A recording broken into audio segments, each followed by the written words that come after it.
हाँ चालू हो गया। इधर चला कहाँ रखो ऐसे सबका है। और ऊंचा करना चाहिए। हाँ इस जो ऊपर तो खींच जाएगा, नहीं खींच रहा है।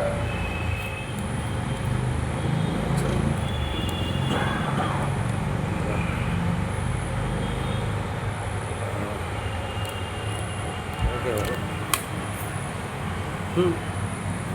आप बताइए कि ज़्यादा हम ठीक तो है। और ऊंचा करना है। हाँ ये ऊंचा हो जाए ये इससे पकड़ के खींचेगा तो ये ऊंचा हो गया। ठीक है। हाँ जितना चाहो उतना हो जाएगा, लेकिन ज़्यादा ऊंचा करना ठीक नहीं। अच्छा गिर जाता है ज़्यादा ऊंचा करने। बस बस आपका मसला है।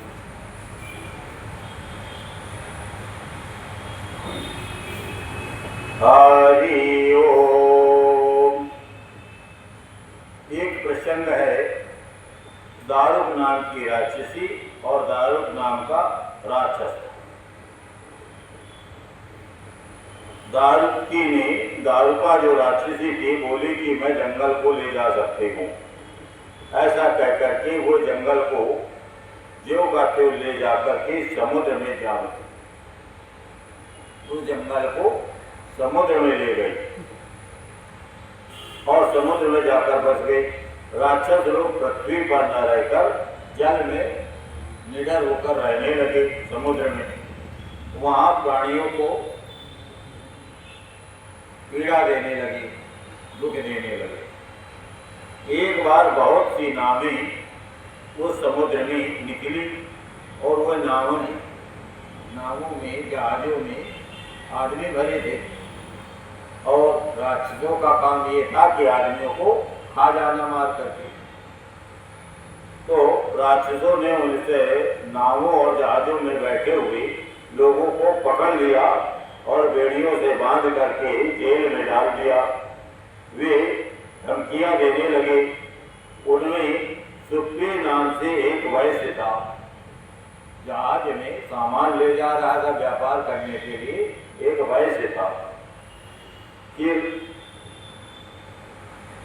जो उस वैश्य ही उन लोगों का सरदार था जहाज का, वह बड़ा सदाचारी था वैश्य, भस्म और रुद्राक्षधारी था तथा भगवान शिव का भक्त था। सुप्री नामक वैश्य शिव की पूजा किए बिना भोजन भी नहीं करता था। वह स्वयं तो शंकर का पूजन करता ही था, बहुत से साथियों को भी शिव की पूजा उसने सिखा दी थी। तो जहाज में, नदी, नाव में जितने भी लोग थे वो नमः शिवाय नमः शिवाय नमः शिवाय का मंत्र जप रहे थे। शंकर जी का सब ध्यान करने लगे कि इन राक्षसों से कैसे बचा जाए। सुप्री को भगवान शिव का दर्शन भी होता था। दारुक राक्षस को जब इस बात का पता लगा तब उसने आकर सुप्री को धमकाया। राक्षस ने, उसके साथ ही राक्षस सुप्री को, वैश्य को मारने दौड़े। उन राक्षसों को आया देख करके सुप्री के नेत्र से, उस बनिया के नेत्र से, नेत्र भय से सब डर गए। लाला के की बनिया ने तो राक्षस डर गए। बड़े प्रेम से शिव का चिंतन और नामों का जप वह वैश्य करने लगा। उस वैश्य ने कहा भोलेनाथ से कि मेरी रक्षा करो, ये दुष्ट हंता भक्त वत्सल, दुष्टों को मारने वाले भोलेनाथ, आप हमें इस राक्षस से बचाइए। अब आप ही भोलेनाथ मेरे सब कुछ हैं, आप ही स्वामी हैं, आप ही रक्षा करें। मैं आपके अधीन हूँ और आप मेरे जीवन एवं प्राण हैं, ऐसा उस बनिया ने कहा। सुप्री के बनिया के इस प्रकार कहने पर, प्रार्थना करने पर भोलेनाथ ने एक विवर से पास में कहीं, विवर माने बिल होता है, तो कोई बिल या कोई जगह है, खेत मिल गई, वहाँ जहाज में मिली हो, जहाँ मिली हो, भोलेनाथ निकल पड़े और प्रकट हुए भोलेनाथ के साथ 4 दरवाजों का एक मंदिर भी प्रकट हो गया। वहां समुद्र में मंदिर प्रकट हो गया, उसमें शिवलिंग प्रकाशित हो रहा था मंदिर के बीच में। उस साथ शिव परिवार के सब लोग विद्यमान थे। उस मनिया ने उनका दर्शन करके पूजन किया और पूजन होने पर भोलेनाथ प्रसन्न हुए और भोलेनाथ ने के पास जो अस्त्र था पाशुपत अस्त्र लेकर के प्रधान प्रधान राक्षसों और उनके सारे सेवकों को भी भोलेनाथ ने राक्षसों को मार दिया और दुष्ट जनता भोलेनाथ ने उस बनिया की रक्षा की। तत्पश्चात अद्भुत लीला करने वाले और लीला से शरीर धारण करने वाले भोलेनाथ ने वन को जंगल को ये वरदान दिया कि आज से इस जंगल में केवल धर्मों का पालन करने वाले मनुष्य ही रहेंगे, श्रेष्ठ मुनि रहेंगे। तमोगुणी राक्षस इस जंगल में नहीं रहेंगे। उस जंगल में राक्षसों को मना कर दिया भोलेनाथ ने। शिव धर्म के उपदेशक प्रचारक और भोलेनाथ के भक्त रहेंगे। सूत जी कहते हैं उसी समय राक्षसी दारुका ने दुखी होकर के दुखी चित्त से पार्वती की स्तुति की। देवी पार्वती प्रसन्न हो गई। अब देखिए विषम परिस्थिति, भोलेनाथ वरदान दे रहे मनुष्यों को, ऋषियों को, और जो दारुका है वो पार्वती से कहती है। देवी पार्वती प्रसन्न हो गई और बोली बताओ मेरा क्या काम है। तब राक्षसी बोली कि मेरे वंश की रक्षा कीजिए। देवी बोली मैं सच कहती हूँ तेरे कुल की रक्षा करूंगी। ऐसा कहकर देवी भगवान भोलेनाथ से बोली आपकी बात युग के अंत में सच्ची होगी, तब तक तामसी सृष्टि भी रहे, ऐसा मेरा विचार है। यानी पार्वती जो है भोलेनाथ से जीत गई। पार्वती ने कहा इस युग तक इन राक्षसियों को भी रहने दो और मनुष्य और मुनियों को भी। भोलेनाथ ने कहा था कि राक्षस ना रहे और पार्वती ने फैलाव कर दिया। मंजूरी दे दी कि नहीं, राक्षसों की तामसी सृष्टि जब तक रहेगी तब तक रहना चाहिए। और नाथ आपकी ये बात युग के अंत में सच्ची होगी। भोलेनाथ की बात के काट दी।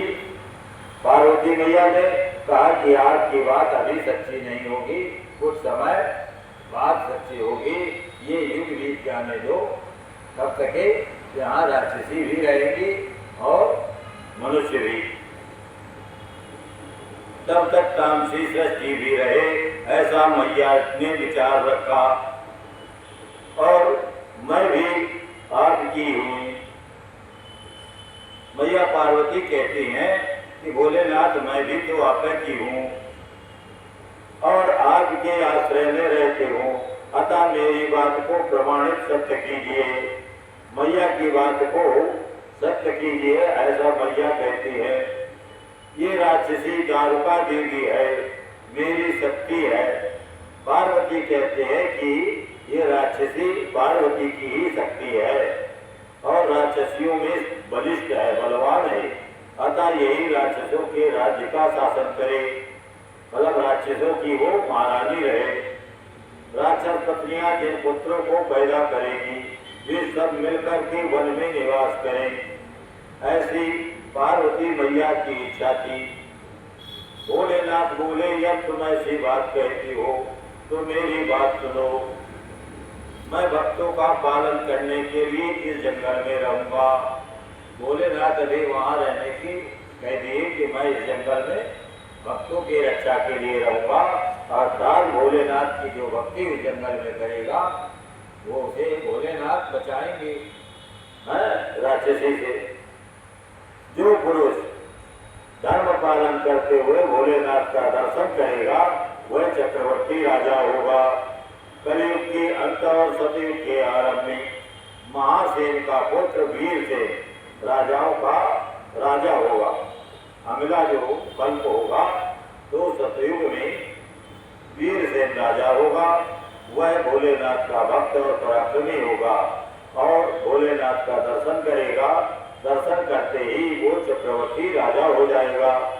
ब्राह्मणों, इस प्रकार बड़ी बड़ी लीला करने वाले वे दंपति परस्पर हास्ययुक्त वार्तालाप करके यानी भोलेनाथ और पार्वती आपस में हंसी ठिठोली करते हुए वहां स्थित हो गए। ज्योतिर्लिंग स्वरूप महादेव जी वहां नागेश्वर कहलाए और पार्वती नागेश्वरी कहलाई। इस प्रकार ज्योतियों के स्वामी नागेश्वर नामक महादेव जी ज्योतिर्लिंग के रूप में उस समुद्री द्वीप में प्रकट हुए। वे तीनों लोगों की संपूर्ण कामनाओं को पूरा करने वाले हुए। ऋषियों, अब रामेश्वर की बात सुनो। भगवान विष्णु के रामावतार में जब रावण सीता को हर करके लंका ले गया, तब सुग्रीव के साथ 18 पद्म वानर सेना श्री राम वानर सेना को लेकर के भगवान राम समुद्र तट पर आए और विचार करने लगे राम जी कि कैसे समुद्र को करे पार और कैसे रावण को जीते। इतने में राम जी को प्यास लग गई। राम जी को प्यास लगी, उन्होंने जल मांगा और वानर मीठा जल ले आए। राम ने प्रसन्न होकर जल लिया। तब तक स्मरण हो आया कि मैंने अपने स्वामी शंकर को और राम जी को याद आया कि मैंने भोलेनाथ का दर्शन तो किया ही नहीं और बिना भोलेनाथ को देखे मैंने जल पी लिया है। ऐसा कहकर के राम जी ने को याद आया, जल अभी ले लिया है, हाथ में पिया नहीं है। हाथ में लिया है, पीने को तैयार थे, तभी ध्यान आ गया कि मैं भोले का दर्शन करने के बाद जल पीता हूँ और आज मैंने अभी भोले का दर्शन किया नहीं है। ऐसा कहकर उन्होंने जल को नहीं किया। जल रख देने के बाद रघुनंदन ने पार्थिव पूजन किया, पृथ्वी का पूजन किया। बोले उसने राम जी ने पृथ्वी का पूजन किया, धरती मैया का। आवाहन आदि 16 उपचारों को प्रस्तुत करके विधिपूर्वक प्रेम से भोलेनाथ की पूजा की राम जी ने। प्रणाम करके स्त्रोत्रों द्वारा यत्न पूर्वक भोलेनाथ को प्रसन्न किया। राम जी ने भक्त भाव से प्रार्थना की। राम जी बोले, उत्तम व्रत का पालन करने वाले भोलेनाथ, आपको मेरी सहायता करनी चाहिए। आपके सहयोग के बिना कार्य की सिद्धि कठिन है। रावण भी आपका भक्त है। ये सबके लिए रावण को कोई जीत नहीं सकता है, परंतु आपके दिए वरदान से वह सदा अभिमान में रहता है। वह त्रिभुवन विजयी महावीर रावण है। इधर मैं राम जी कहते, मैं आपका एक छोटा सा सेवक हूँ, मैं आपका नौकर हूँ, सर्वथा आपके अधीन रहने वाला हूँ। सदाशिव ये विचार करके आपको मेरे तक पक्षपात करना चाहिए। राम जी कहते हैं भोलेनाथ ने कि आप मेरा पक्ष लीजिए, रावण का पक्ष न लेना। इस प्रकार प्रार्थना बारंबार नमस्कार करके जय शंकर जय भोले, जय शिव जय शंकर भोले, ऐसा उद्घोष करते हुए शिव की स्तुति करी। राम जी ने शिव की स्तुति गाई। फिर राम जी ने नमः शिवाय मंत्र की जप और ध्यान में तत्पर हो गए। इसके बाद फिर से पूजन करके स्वामी के आगे, भोलेनाथ के आगे राम जी नाचने लगे। उस समय राम जी का हृदय प्रेम से द्रवित हो रहा था और भोलेनाथ भी प्रसन्न हो रहे थे। फिर भोलेनाथ के संतोष के लिए राम जी ने गाल बजा करके अव्यक्त ऐसे शब्द किए, कुछ आवाजें लगाई। उस समय भोलेनाथ प्रसन्न हुई और ज्योतिर्मय वामांग भूता पार्वती तथा पार्षद गणों के साथ शास्त्र की निर्मल रूप से धारणा करके तत्काल भोलेनाथ प्रकट हो गए। राम की भक्ति से संतुष्ट चित्त होकर के भोले ने उनसे कहा, राम तुम्हारा कल्याण हो, वरदान मांगो। उस समय उनका रूप देख करके वहां उपस्थित हुए सब लोग पवित्र हो गए। शिव धर्मपरायण राम जी ने उनका स्वयं उनका पूजन किया। फिर भाग भाग की स्तुति एवं प्रणाम करके उन्होंने भगवान से लंका में रावण के साथ होने वाले युद्ध में अपने लिए विजय की प्रार्थना की। तब राम भक्ति से प्रसन्न हुए। महेश्वर ने कहा, महाराज तुम्हारी जय हो। भगवान श्री के दिए हुए वरदान से युद्ध की आज्ञा पा करके राम ने प्रणाम किया और राम जी भोलेनाथ से बोले। राम जी कहते हैं, यदि आप प्रसन्न हैं तो संसार के लोगों को पवित्र करने और भलाई करने के लिए भोलेनाथ आप यहीं समुद्र किनारे निवास करिए। इस तरह से राम जी की प्रार्थना पर भोलेनाथ वहां निवास करते हैं रामेश्वर में। राम के कहने पर वहां का जो ज्योतिर्लिंग भगवान राम ने बनाया था, उस ज्योतिर्लिंग में भोलेनाथ स्थित हो गए और संसार में रामेश्वर के नाम से प्रसिद्ध हुए। अगली कथा में यह आता है कि दक्षिण दिशा में एक पर्वत था जिसका नाम देवगिरी नाम का पर्वत है। देवगिरी पर्वत बड़ा शोभा संपन्न है और भरद्वाज कुल में उत्पन्न सुधर्मा नाम के एक ब्राह्मण वहां रहते हैं। देवगिरी पर्वत में सुधर्मा की पत्नी का नाम सुदेया था। वह सदा शिव धर्म में भगवान भोले की तपस्या पूजा में लगी रहती थी। और जो ब्राह्मण थे, सुधर्मा नाम के ब्राह्मण, वे वेद शास्त्र के जानकार और शिष्यों को पढ़ाते थे। धनवान होने के साथ वे दानी भी थे। सौजन्य आठ सद्गुण उनमें ब्राह्मण भी थे। भगवान की पूजा में लगे रहते थे।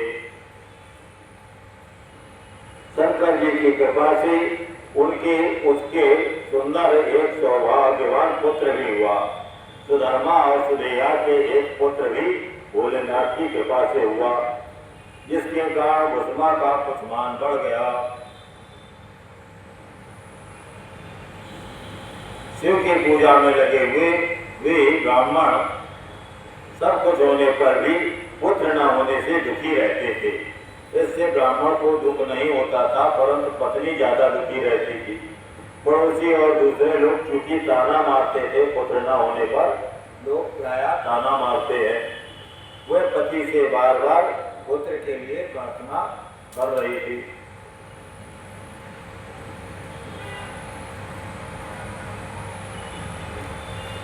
अंत तो गत्वा ब्राह्मणी बरसात के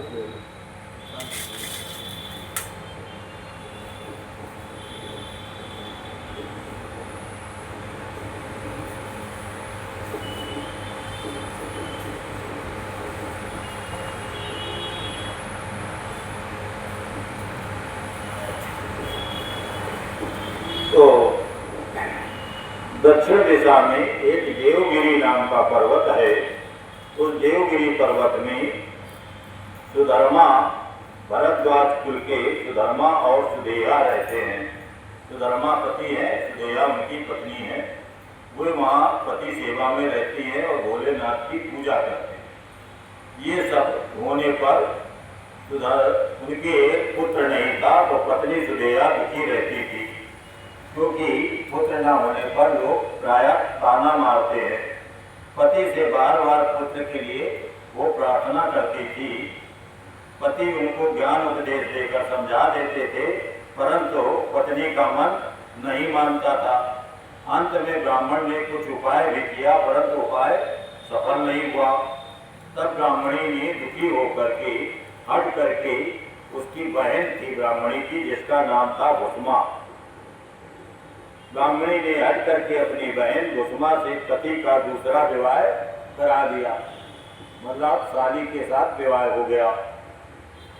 विवाह से पहले सुधर्मा ने उसको समझाया कि इस समय तो तुम बहन से प्यार कर रही हो, परंतु जब इसके पुत्र हो जाएगा तब तुम्हें आपस में जलन ईर्षा होने लगेगी, तब इससे तुम्हारी स्पर्धा हो जाएगी। उसने वचन दिया कि मैं बहन से कभी डाय नहीं करूंगी, मतलब ईर्षा द्वेष या स्पर्धा नहीं करूंगी। विवाह हो जाने पर कुसुमा दासी के बाद बड़ी बहन की सेवा करने लगी। कुसुमा अपनी शिव भक्ता बहन की आज्ञा से नित्य 100 पार्थिव शिवलिंग बना करके पूजा करती थी।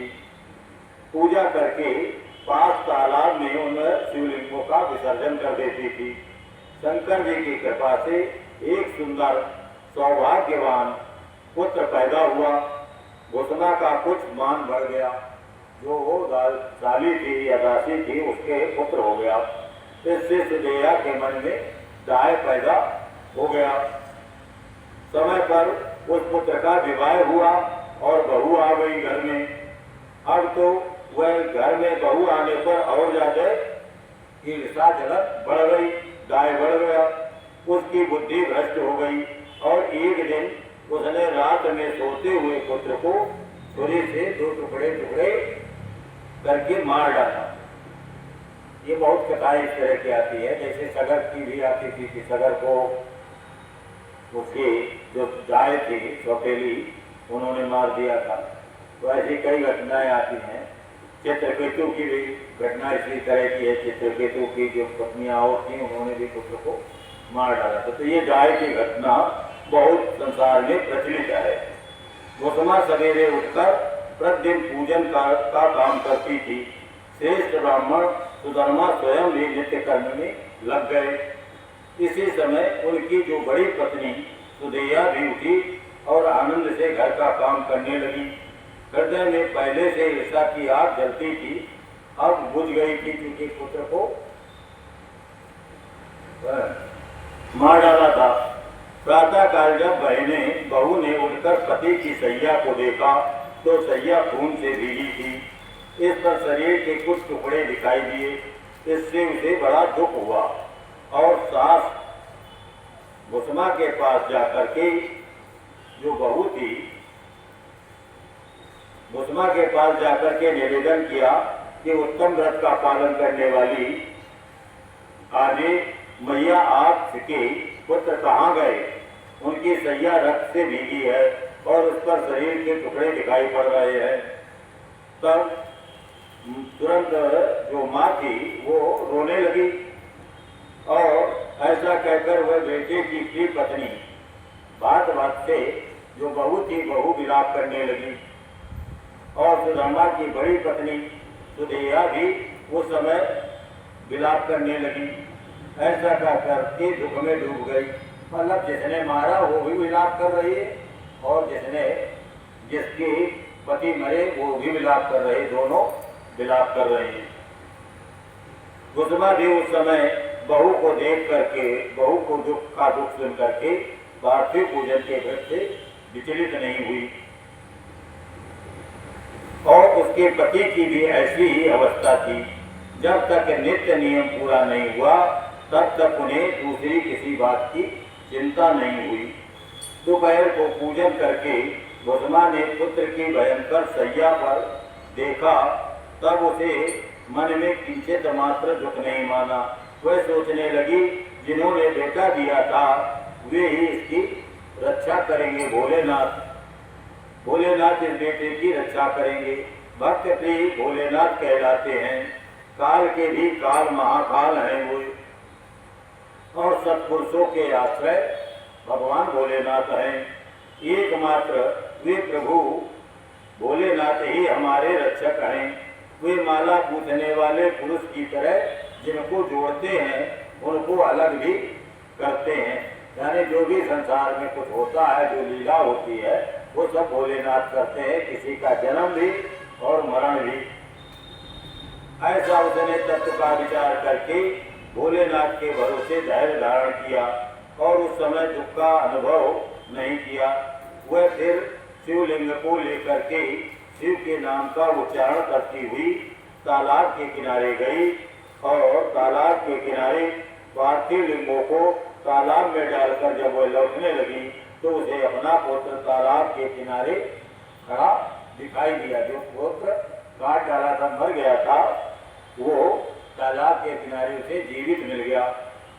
सूत जी कहते ब्राह्मणों, शौनक आदि ऋषियों, उस समय अपने पुत्र को जीवित देख करके उसकी माता कुसुमा को न तो हर्ष हुआ, न विषाद हुआ, न दुख हुआ, न प्रसन्नता हुई। सुख में भूले नहीं और दुख में भूले नहीं, वह पूर्ववत स्वस्थ बनी रही। इसी समय उस पर संतुष्ट होकर के ज्योति स्वरूप भोलेनाथ शीघ्र ही उसके सामने प्रकट हो गए और भोलेनाथ ने प्रकट होकर के कहा उस देवी से, देवी मैं तुम पर प्रसन्न हूँ, वरदान मांगो। तेरी दुष्टा सौतने कुसुमा, सुनैया ने मारा था उसको और कुसुमा का पुत्र था। तेरी दुष्टा सौत ने इस बच्चे को मार डाला था, अतः मैं उसे त्रिशूल से मारूंगा। सूत जी कहते हैं तब कुसुमा ने शिव को प्रणाम करके वरदान मांगा, नाथ ये सुदेहा मेरी बड़ी बहन है। भोलेनाथ कहते हैं कि तुम्हारी बड़ी बहन को मैं मारूंगा क्योंकि इसने आपको पुत्र को मारा है। तो वो कहती है छोटी बहन कि नहीं, मेरी बड़ी बहन को मत मारिए। तो कुसुमा कहती है शिव को प्रणाम करके, ये सुदेहा मेरी बड़ी बहन है, अतः आपको इसकी रक्षा करनी चाहिए। भोलेनाथ बोले उसने तो बड़ा भारी अपकार किया है, बड़ा पाप किया है, तुम उस पर उपकार क्यों करते हो?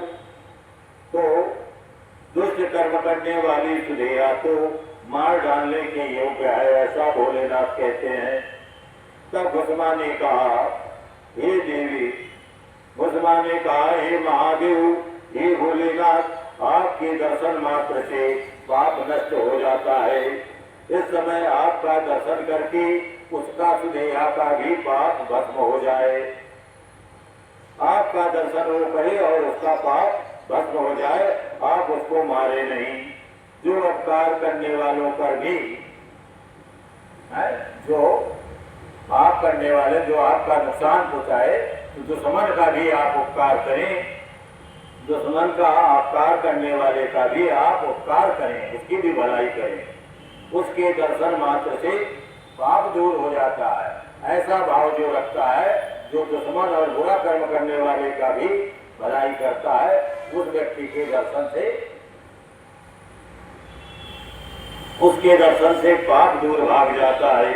अपकारी से यश्चैव उपकारम करोति वै, तस्य दर्शन मात्रेण पापम दूर तरम भजे। ऐसे व्यक्ति के दर्शन मात्र से पाप दूर हो जाते हैं। ऐसा भोलेनाथ ने कुसुमा से कहा। प्रभु ये अद्भुत भगवत वाक्य, ये शास्त्रों का वाक्य है, ये भागवत का वाक्य है, मैंने सुन रखा है। इसलिए भोलेनाथ जिसने भी कुकर्म किया है, जिसने भी बच्चे को मारा है, मैं ऐसा क्यों करूं? मुझे तो बुरा करने वाले का भला करना है। छोटी बहन कहती है कि मुझे तो बड़ी बहन का भला करना है, भले उसने बुरा किया हो। सूत जी कहते हैं कुसुमा के ऐसा कहने पर दया सिंधु भगवान भोलेनाथ और प्रसन्न हुए और भोलेनाथ इस प्रकार बोले कि हे उसने तुम कोई और भी वरदान मांग लो, कोई और वरदान मांग लो, मैं तुम्हारे लिए हितकर वरदान अवश्य दूंगा, क्योंकि तुम्हारी भक्ति से, विकार शून्य स्वभाव से मैं बहुत प्रसन्न हूँ। भगवान भोले की बात सुन करके वो कुसुमा बोली, प्रभु यदि आप वरदान देना चाहते हैं तो लोगों की रक्षा के लिए सदा यहाँ निवास करिए। यानी 12 ज्योतिर्लिंगों की कथाओं में, हर कथा में वरदान यही मांगा गया कि आप यहाँ निवास करिए। उसी तरह से कुसुमा ने भी उस स्थान में निवास करने के लिए भगवान से वरदान मांगा है, जो देवगिरी पर्वत था। इस तरह से देवगिरी पर्वत में भगवान भोलेनाथ ने अपना निवास निश्चित किया भोलेनाथ शिव ने अत्यंत प्रसन्न होकर के कहा, मैं तुम्हारे ही नाम से, घुसमा नाम था उसका, जिसका बेटा मरकर जिंदा हुआ प्रकट होने से, तो कहने लगे कि मैं आपका नाम घुसमा है, इसलिए मेरा नाम भी घुसमेश्वर होगा। भोलेनाथ के देवगिरी के ज्योतिर्लिंग का नाम घुसमेश्वर हुआ। घुसमेश्वर कहलाता हुआ मैं सदा यहाँ निवास करूंगा और सबके लिए सुख देने वाला होऊंगा। मेरा शिव ज्योतिर्लिंग घुसमेश नाम से प्रसिद्ध हो जाएगा। ऐसा वह तालाब जो देवगिरी का तालाब था, तालाब के किनारे वो पार्थिव शिवलिंग है। तो तालाब में शिवलिंगों को आलय हो जाए, जितने भी वो शिवलिंग सैकड़ों की संख्या में बनाकर पूजा किए थे, वो सारे शिवलिंग उस तालाब में ही विलय हो जाएंगे, भूल जाएंगे या ठहर जाएंगे। इसलिए इसके तीनों लोक में शिवालय नाम से प्रसिद्ध हो, और घुसमेश्वर का एक नाम हुआ शिवालय। शिवालय नाम से वो स्थान देवगिरी का प्रसिद्ध हो जाएगा। ये तालाब सदा दर्शन मात्र से अरिष्टों को देने वाला हो, उस तालाब का दर्शन भी लोगों की इच्छाओं को पूरा करने वाला होगा। ये सुवृद्धि व्रत करने वाली घुसमा देवी, तुम्हारे वंश में होने वाली 100 पीढ़ियों तक जो भी पुत्र उत्पन्न होंगी, वे सबके सब सुंदर और पूर्ण आयु वाले होंगे और चतुर और विद्वान होंगे। 100 पीढ़ियों तक सभी पुत्र गुणों से बढ़े चढ़े होंगे। ऐसा कहकर भगवान बोले वहाँ ज्योतिर्लिंग के रूप में देवगिरी पर्वत के तालाब के पास, वहाँ ज्योतिर्लिंग के रूप में घुसमेश्वर भगवान स्थित हो गए। उनकी घुसमेश्वर नाम से प्रसिद्धि हुई और तालाब का नाम शिवालय हो गया। सुधर्मा, घुसमा, सुधेया, सुधर्मा पति था, घुसमा और सुधेया दोनों का, तीनों ने आकर तत्काल ही शिवलिंग की 101 परिक्रमा, दक्षिणावर्त परिक्रमा की। पूजा करके परस्पर मिल करके मन का मैल दूर किया। मन की मलिनता, मन में जो कुभाव पैदा था वो कुभाव दूर किया। वे सब वहाँ सुख का अनुभव करने लगे। पुत्र को जीवित देखकर सुधेया लज्जित हुई और पति और घुसमा से क्षमा प्रार्थना, अपराध क्षमा कराया, अपराध की क्षमा मांगी, पाप के निवारण के लिए प्रायश्चित भी किया। इस प्रकार घुसमेश्वर लिंग प्रकट हुआ। उसके दर्शन पूजन से सुख की वृद्धि होती है। इस प्रकार ये 12 ज्योतिर्लिंगों की महात्म की कथा पूरी हुई। शंकर जी की आराधना से भगवान विष्णु को सुदर्शन चक्र की प्राप्ति होती है और उस सुदर्शन चक्र से फिर विष्णु भगवान दैत्यों का संहार करते हैं। सूर्य जी ने कहा, हरीश्वर लिंग की शुभ कथा सुनो। एक पूर्व काल में विष्णु ने जिस शिवलिंग की स्थापना की थी, विष्णु का नाम हरि है, इसलिए हरि ने जिस शिवलिंग को पूजा की उसका नाम हरीश्वर हो गया। तो हरीश्वर लिंग की कथा सुनो। भगवान विष्णु ने पूर्व काल में हरीश्वर भोलेनाथ से सुदर्शन चक्र प्राप्त किया था। एक समय की बात है, दैत्य प्रबल हो गए थे और दैत्य पीड़ा पहुंचाते थे, धर्म गायब हो गया था। उस समय महाबली दैत्यों से पीड़ित होकर देवताओं ने विष्णु से प्रार्थना की। तब विष्णु भगवान कैलाश पर्वत जा करके भोलेनाथ की पूजा और विष्णु भगवान ने स्तुति की है। विष्णु ने शिव का सहस्र नाम स्तोत्र जो है, 1000 नाम वाला स्तोत्र, वो विष्णु भगवान ने स्तुति की है। 1000 नामों से शिव की स्तुति करते हुए प्रत्येक नाम पर विष्णु भगवान ने एक कमल चढ़ाया। तब भगवान शंकर ने विष्णु के भक्त भाव की परीक्षा करने के लिए उनके लाए हुए 1000 कमलों को छिपा दिया। भोलेनाथ ने ऐसी लीला रची कि वो कमल गायब हो गए, जो कमल वो चढ़ाना चाहते थे विष्णु भगवान। शिव की माया के कारण घटित हुई इस घटना का विष्णु भगवान को पता नहीं लग पाया। उन्होंने एक फूल कम जान करके उसकी खोज आरंभ की। मतलब 1000 फूल थे, 1000 फूल में एक फूल गायब कर दिया, मतलब ताकि 1000 नाम पूरे ना हो पाए या 1000 कमल में से ये चिंतित हो जाए। तो एक पूजा किया, एक कमल उन्होंने देखा गायब है।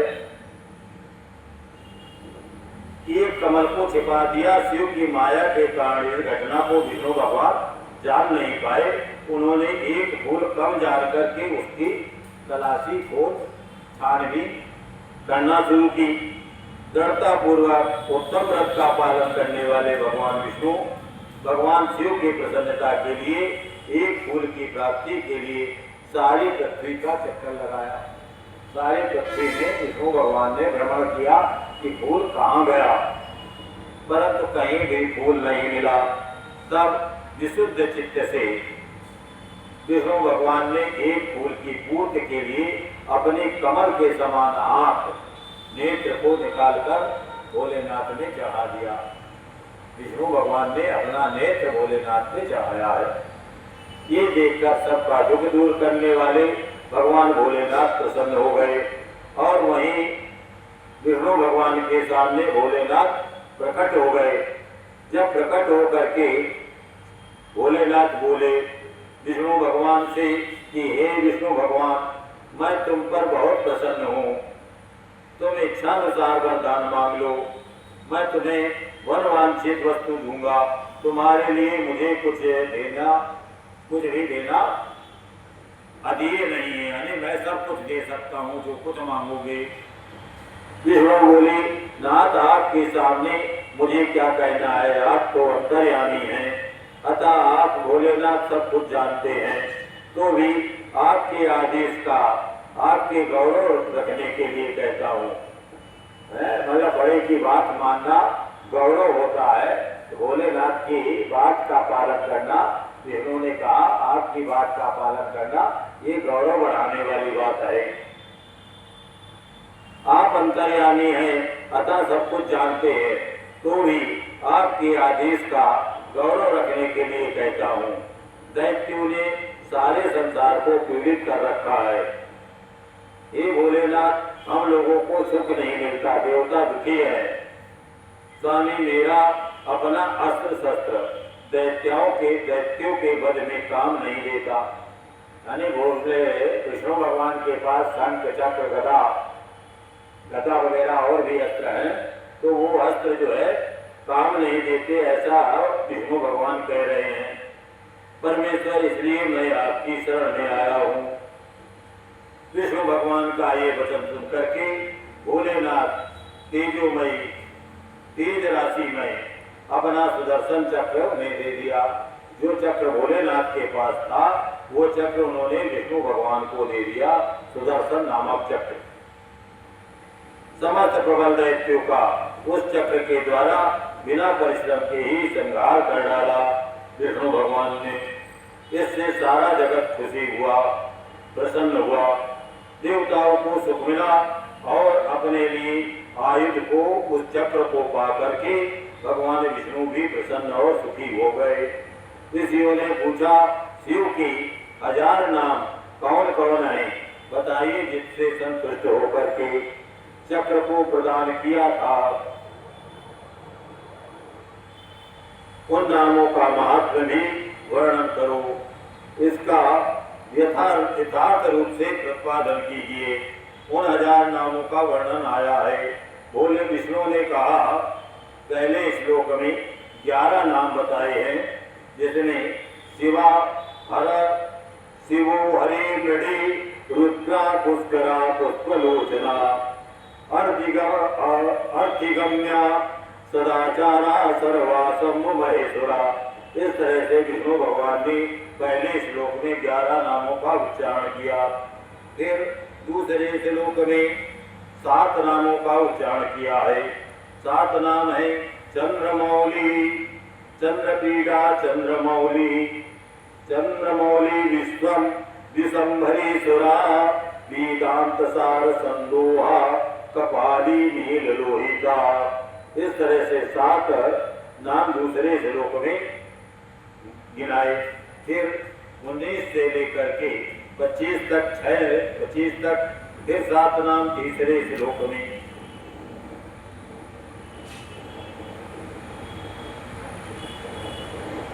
तो इस तरह से 1000 नामों की से भोलेनाथ की स्तुति की है विष्णु भगवान ने, जिसे शिव सहस्त्र नाम कहते हैं।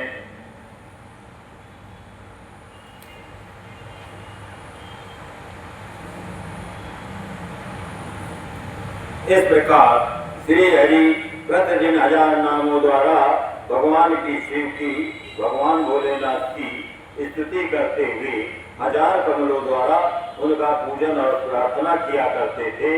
एक दिन भगवान शिव की लीला से एक कमल कम हो जाने पर विष्णु ने अपना नेत्र चढ़ा दिया था।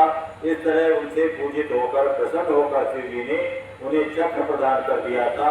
इस प्रकार कहा, भगवान भोलेनाथ ने कहा, हे विष्णु भगवान, सब प्रकार के अनर्थों की शांति के लिए, सभी पापों की शांति के लिए, सभी पीड़ाओं उत्पातों की शांति के लिए, सभी दुखों की शांति के लिए तुम मेरे स्वरूप का ध्यान करना चाहिए।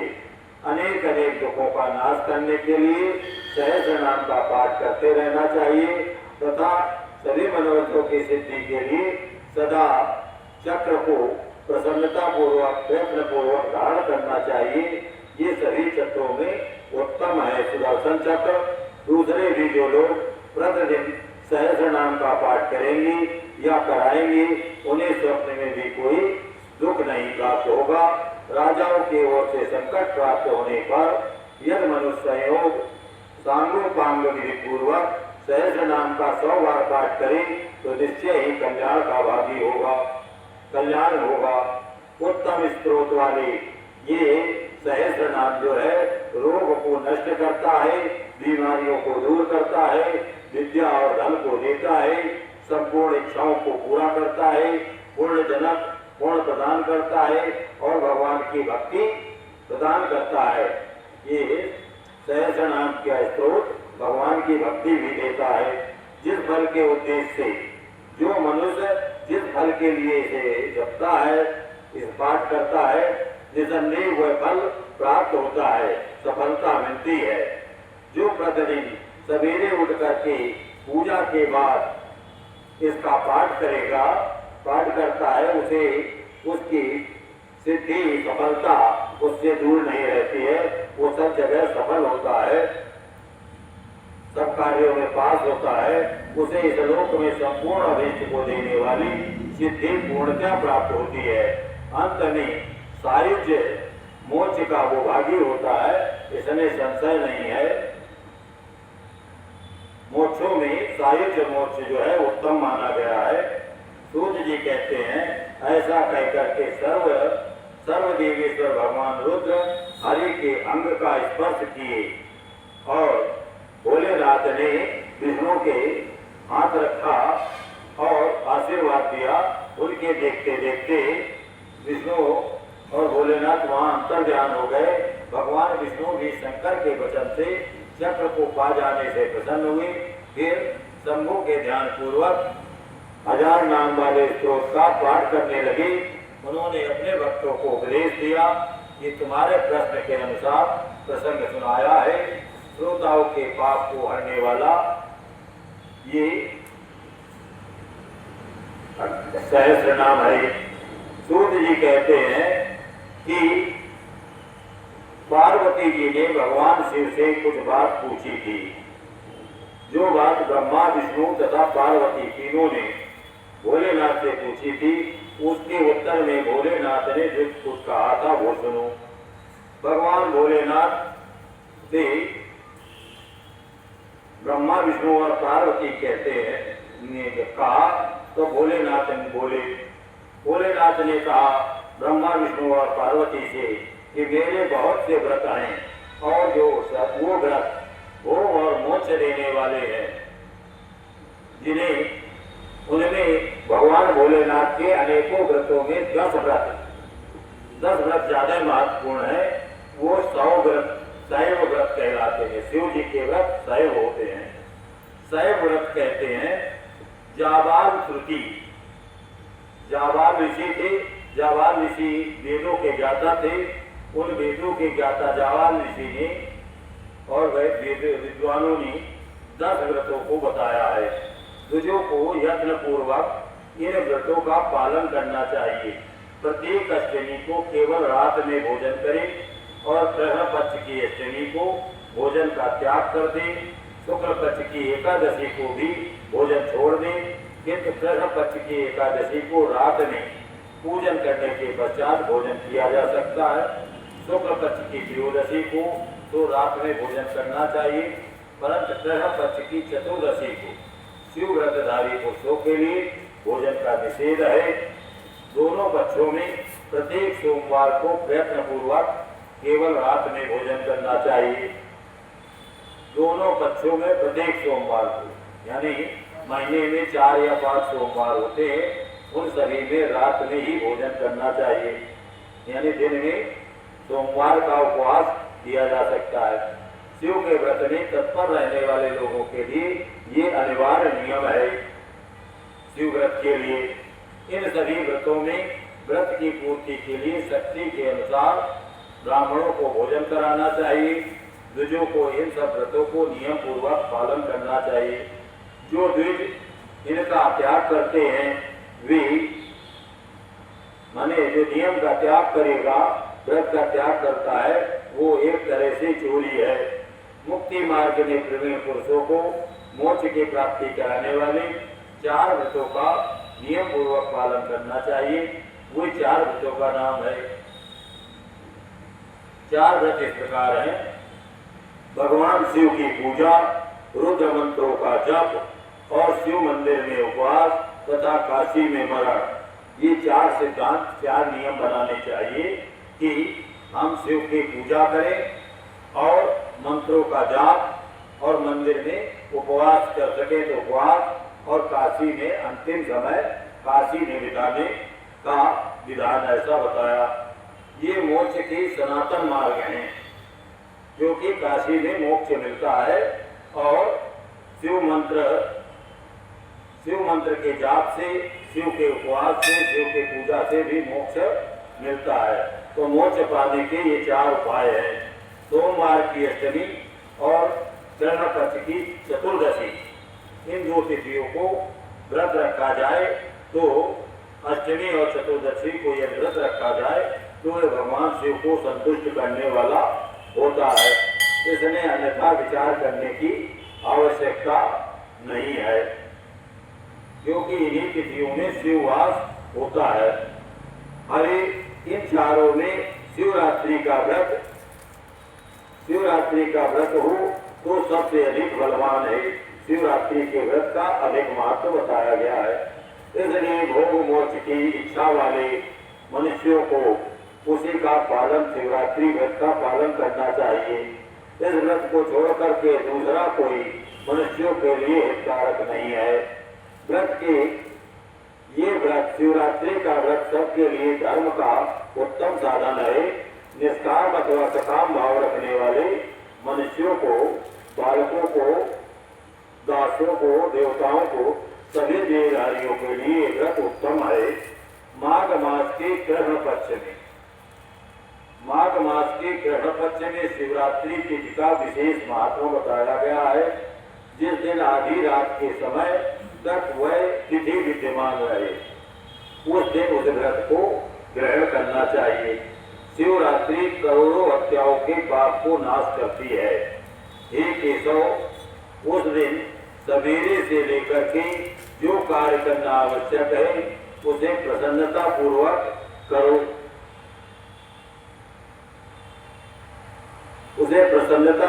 करो, तुम्हें बता रहा हूँ, ध्यान देकर सुनो।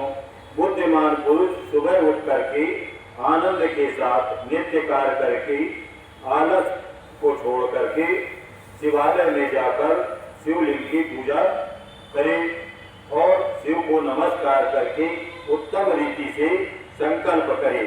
संकल्प के लिए मंत्र श्लोक दिया है। देव देव महादेव नीलकंठ नमस्तुते। कर्ममिच्छाम्य कर्ममिच्छामि अहं देवो शिवरात्रि व्रतं तौ प्रभावो तौ प्रभावात् उद्दीवेश निर्विघ्नेन भवेदिति कामाद्या शत्रु मां वै पीड़ां कुर्वन्ति नैव हि। भगवान भोलेनाथ के व्रत शिवरात्रि व्रत करने का मन में संकल्प करना चाहिए और संकल्प करके फिर महादेव नीलकंठ को प्रणाम करके देव मैं आपके शिवरात्रि व्रत का अनुष्ठान करना चाहता हूँ, ऐसा भोलेनाथ के सम्मुख व्यक्त करें कि मैं आपका अनुष्ठान करना चाहता हूँ व्रत का, आपके प्रभाव से ये व्रत बिना किसी विघ्न बाधा के पूर्ण हो जाए, ऐसा भी भगवान से प्रार्थना करें। और काम आदि शत्रु किसी प्रकार के जो विकार हैं, 6 विकार जो होते हैं, काम क्रोध लोभ मोह मद मत्सर, पूजा में ये भगवान से प्रार्थना अवश्य करे कि पूजा में मुझे क्रोध ना आए, काम ना आए, काम क्रोध लोभ ना हो, मोह ना हो, अहंकार ना हो। ये 6 प्रकार के जो शत्रु हैं मन के, इन शत्रुओं के नाश के लिए भी संकल्प के साथ प्रार्थना करनी चाहिए। ऐसा संकल्प करके पूजन सामग्री का संग्रह करें और पूजन सामग्री को इकट्ठा करके उत्तम स्थान में शिवलिंग जहाँ हो वहाँ रात में जाकर के उत्तम विधि विधान से पूजा संपर्क करे, संपादित करे। रात में शिवरात्रि के दिन रात में जो है पूजा करे, जब रात में वो तिथि हो रही हो। शिव के दक्षिण या पश्चिम भाग में सुंदर स्थान पर निकट ही पूजा के लिए सामग्री को रखे। उसके बाद श्रेष्ठ पुरुष वहाँ फिर स्नान करे। स्नान के बाद वस्त्र और उपवस्त्र धारण करके 3 बार आचमन करके पूजन प्रारंभ करे। जिस मंत्र के लिए द्रव्य नियत हो उस मंत्र को पढ़ करके उसी द्रव्य के द्वारा पूजा करनी चाहिए। बिना मंत्र के महादेव की पूजा ठीक नहीं है। गीत पूजा में भगवान के गीत गा सकते हैं, बाजे बजा सकते हैं, नृत्य करें, यानी गीत बाजा नृत्य इनके साथ भक्ति भाव से शिवरात्रि के प्रथम पहर में पूजन करके विद्वान पुरुष मंत्र का जाप करे। यदि मंत्र के पुरुष उस समय पार्थिव लिंग का निर्माण करे तो निश्चय नृत्य करके मंत्र पुरुष को पार्थिव लिंग का निर्माण करना चाहिए। नित्य कर्म करने के बाद पार्थिव लिंग का पूजन करना चाहिए। पहले पार्थिव बना करके पीछे उसकी विधिवत स्थापना करे। फिर पूजन के बाद नाना प्रकार के स्त्रोतों से भगवान भोलेनाथ को संतुष्ट करे। बुद्धिमान पुरुष को चाहिए कि शिवरात्रि व्रत के महात्म का पाठ करे। श्रेष्ठ भक्त अपने व्रत की पूर्ति के लिए महात्मा को सुने। रात्रि के चारों पहरों में 4 पार्थिव लिंगों का निर्माण करके आह्वान से लेकर विसर्जन तक क्रमशः भगवान की पूजा करें और बड़े उत्सव के साथ प्रसन्नता पूर्वक जागरण करें। प्रातः काल स्नान करके उस शिव जी की भोलेनाथ की स्थापना और पूजन करें। इस प्रकार व्रत को पूरा होकर के हाथ जोड़ करके बारंबार नमस्कार करते हुए भगवान के विसर्जन की प्रार्थना करते हैं। नियमो यो महादेव कृतज्ञा विसर्ज्यते मया स्वामिन् व्रतं जातोत्तमम् व्रतेन आनेन देवेश यथाशक्ति व्रतेन च संतुष्टो भव सर्वाधिकृपा गुरु मनोपरि। हे महादेव, आपकी आज्ञा से मैंने जो व्रत ग्रहण किया था वह परम उत्तम व्रत पूर्ण हो गया। व्रत पूरा करने के बाद भगवान से निवेदन करें, प्रार्थना करें कि आपका व्रत आपकी कृपा से पूरा हुआ है, अतः आप उसका विसर्जन करता हूँ हे भोलेनाथ, यथाशक्ति किए गए इस व्रत से आप मुझ पर प्रसन्न हो जाइए। इसके बाद भोलेनाथ को पुष्पांजलि समर्पित करके विधि पूर्वक दान करे। दान दे फिर शिव को नमस्कार करके व्रत संबंधी नियम का विसर्जन कर दे और अपनी शक्ति के अनुसार शिव भक्त ब्राह्मणों को, सन्यासियों को भोजन करा के संतुष्ट करके स्वयं भी भोजन करे। भोलेनाथ को प्रत्येक पहर में श्रेष्ठ शिव भक्तों को जिस प्रकार विशेष पूजा करनी चाहिए उसे बताता हूँ। पार्थिव लिंग की पहले स्थापना करके पार्थिव लिंग की स्थापना करके अनेक सुंदर उपचारों द्वारा भक्ति भाव से पूजा करें। पहले गंध, पुष्प आदि 5 द्रव्यों द्वारा भगवान की पूजा करनी चाहिए। उस द्रव्य से संबंध रखने वाले मंत्र का उच्चारण करना चाहिए। चंदन, चावल, काले तिल इनसे पूजा करनी चाहिए। कमल और कनेर के फूल चढ़ाने चाहिए। 8 नाम मंत्रों द्वारा शंकर जी को पुष्प समर्पित करना चाहिए। भोलेनाथ की जो 8 मूर्तियां हैं वो 8 नाम है 8 मूर्तियों के। उनके नाम है भव, सर्व, रुद्र, पशुपति, उग्र, महान, भीम और ईशान। इन 8 नामों के द्वारा फूल समर्पित करना चाहिए। कम से कम 8 फूल हो, माने प्रत्येक फूल के लिए एक नाम रखा गया है। भाव, सर्व, रुद्र ये भगवान की 8 मूर्तियां हैं। भाव मूर्ति, सर्व, रुद्र, पशुपति, उग्र, महान, भीम और ईशान। इनके आरंभ में श्री लगाए और अंत में नमा लगाए। श्री और नमा लगा करके उच्चारण करना है। जैसे पहले पुष्प में श्री भवाय नमः, दूसरे में श्री सर्वाय नमः, दूसरे में श्री सर्वाय नमः, तो तीसरे में श्री रुद्राय नमः, यानी चतुर्थी विभक्ति लगाते हुए।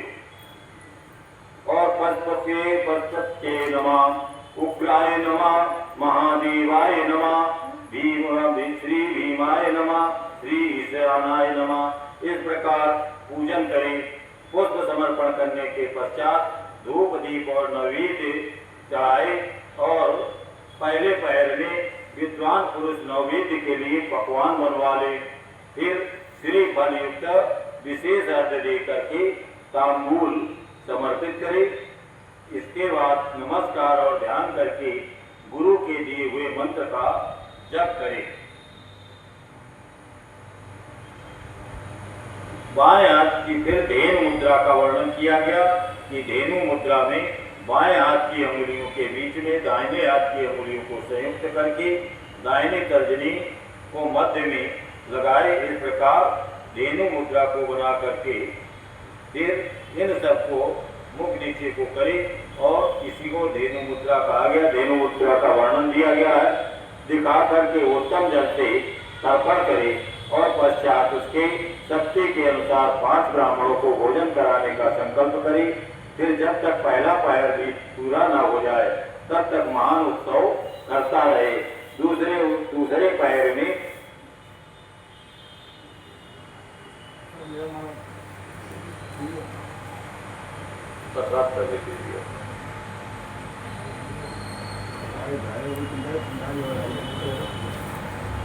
सूत जी कहते हैं भगवान शिव का अत्यंत हितकारक और अद्भुत वचन सुनकर विष्णु अपने धाम को लौट आए। उसके बाद वो उत्तम व्रत का अपना हित चाहने वाले लोगों में प्रचार हुआ। फिर किसी समय केशव ने नारद जी से भोग और मोक्ष देने वाले दिव्य शिवरात्रि व्रत का वर्णन किया।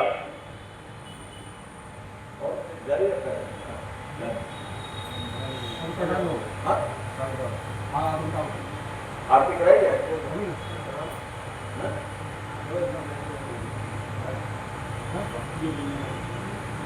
अब तो भर इतने लोग आए। हमको आए। ठीक है, जितने किए उतने बहुत। हाँ और काफी अपने भोलेनाथ की इच्छा हो देखो।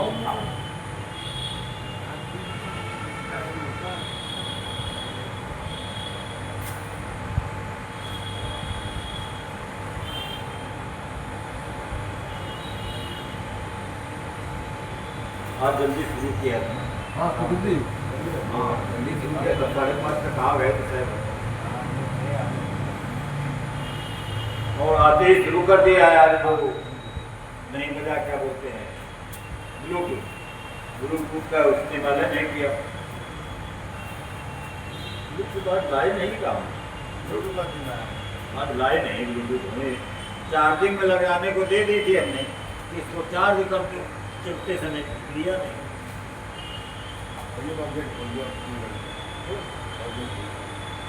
कहाँ से अरे समझ लेगा तो टाइम डाल दो दुकान समझ लेगा पहले काम जाओ लड़को हो लड़का जो अरे कोई ले जाएगा ऐसे ले जाएगा ले जाएगा अंदर डाल दो हाँ अंदर पढ़ाई पड़ेगी बल अंदर अंदर है हाँ एकदम अभी डाल दे 180 का हाँ अरे बाबा पार सवारी